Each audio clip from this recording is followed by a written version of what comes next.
Now, look, almost 210,000 foreigners were granted pandemic event visas by the Albanese government well after the crisis ended, raising questions about Labor's ability to manage migration targets.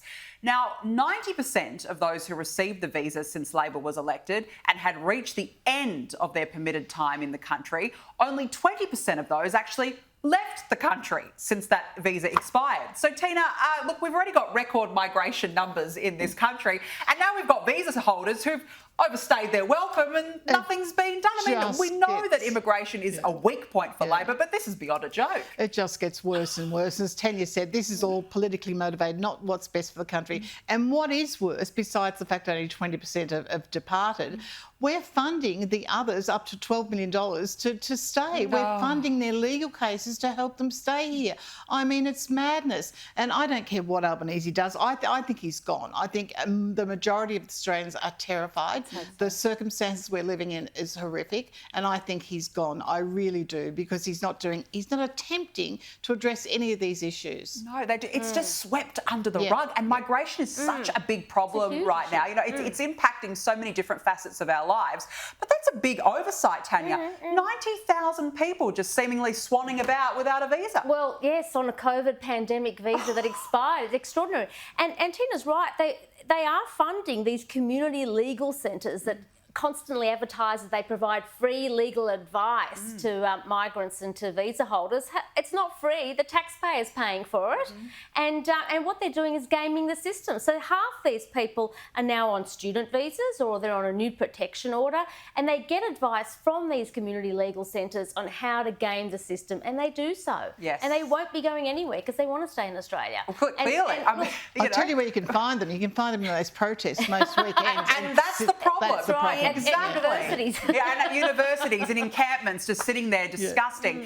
Now, former Labor Minister Kim Carr has blasted the Albanese government for losing touch with traditional blue-collar voters, turning to identity politics with a censorious tone towards those who don't agree, favouring the elites and inner city over the suburbs, and lacking a policy ambition to transform Australia.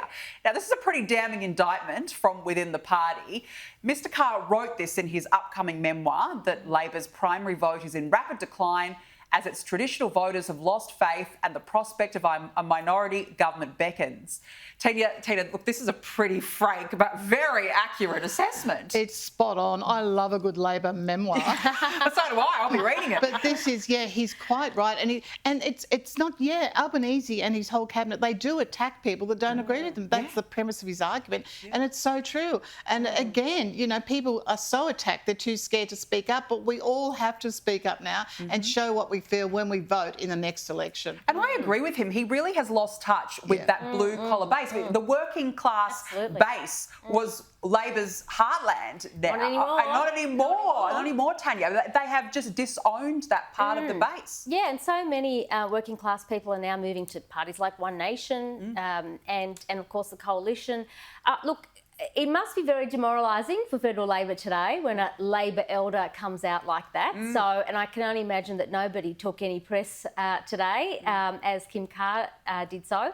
Look, Kim Carr actually voted for Albanese in 2013 in the vote against Bill Shorten. So he is part of the hard left. So it's actually interesting. It's one of his own, okay? Yes. It's somebody that within his own faction, within his own grouping. But look, Kim Carr comes from sort of the industrialised base. He's a unionist, and he is somebody that would have worked, would have expected a Labor government to come up with some reform, maybe in IR or economic reform or human rights, and have some big picture ideas, a bit like Keating had.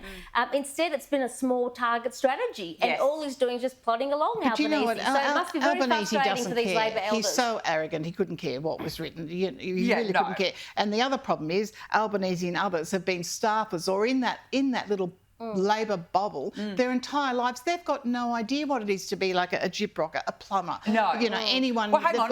Didn't Albanese get raised in state housing? As he keeps telling us. And left his mum there. Exactly.